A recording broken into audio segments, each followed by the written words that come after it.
এটা passion fruit. দেখলে passion ফ্রুটই মনে হবে, কিন্তু অ্যাকচুয়ালি এটা সেই আমরা যে প্যাশন ফ্রুটগুলো দেখি বা খাই সেটার ওয়াইল্ড ভ্যারাইটি। প্যাসিফ্লোরা ফোয়েটিডা, এটা হচ্ছে বিজ্ঞানসম্মত নাম হচ্ছে প্যাসিফ্লোরা ফোয়েটিডা।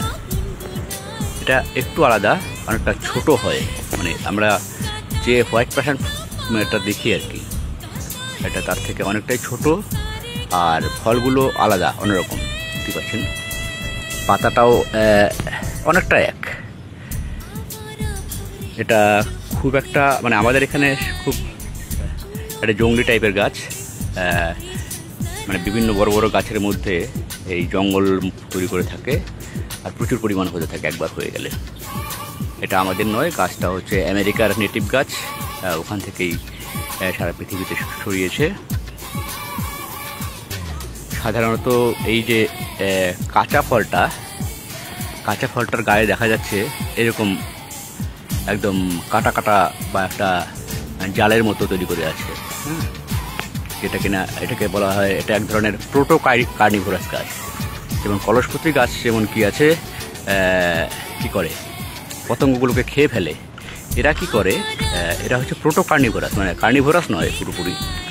এরা হচ্ছে এই মানে ফুল বা ফলের মিষ্টি গন্ধ দিয়ে আকর্ষণ করার পর পোকামাকড়গুলোকে মেরে ফেলে, সেটাকে মানে হজম করতে পারে না, তাই এদেরকে প্রোটো কার্নিভোরাস বলে। এটা ঠিক কার্নিভোরাস নয়।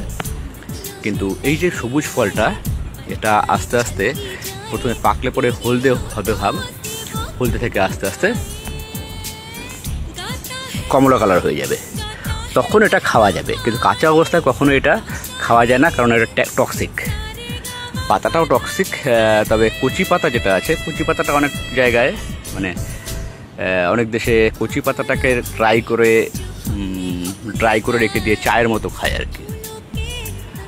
আর এমনিতে ফলটা পাকলে পরে এটার মানে ফুড ভ্যালু বা nutritious heavy nutritious, vitamin C, তারপর ফ্ল্যাভোনস, তারপর মানে অ্যান্টি ক্যান্সারাস, হাড়ের জন্য ভালো, ক্যালসিয়াম প্রচুর রয়েছে, দাঁতের জন্য ভালো, এসবগুলো রয়েছে, এর মধ্যে রয়েছে খুব ভালো নিউট্রিশাস।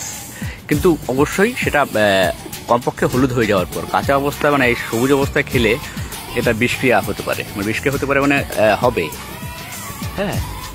আর গাছগুলো এখানে রয়েছে সে জঙ্গল জায়গাগুলোতে, এখানে এই গাছগুলোর জন্য মানে অ্যাকচুয়ালি প্রকৃতি এভাবে বানিয়েছে ওকে কত রকমভাবে। এমনিতে গাছটা যখন সবুজ থাকে, কাঁচা থাকে, বা ফুলটা ছোট থাকে, ফুল অবস্থা থাকে, প্রচণ্ড টক্সিক, হ্যাঁ, সায়ানাইড খুব কম পরিমাণে থাকে আর কি, টক্সিক। কিন্তু প্রকৃতি ওকে বাঁচিয়ে রেখেছে আর কি এইসব গুণগুলো দিয়ে, যাতে অন্য কেউ মানে নষ্ট না করে দেয়।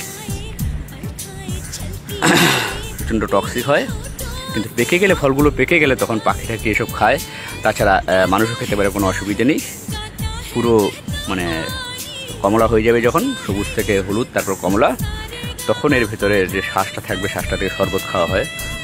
তারপর বিভিন্ন রকম জ্যাম জেলিও বানানো হয় বা খাবারে মেশানো হয়।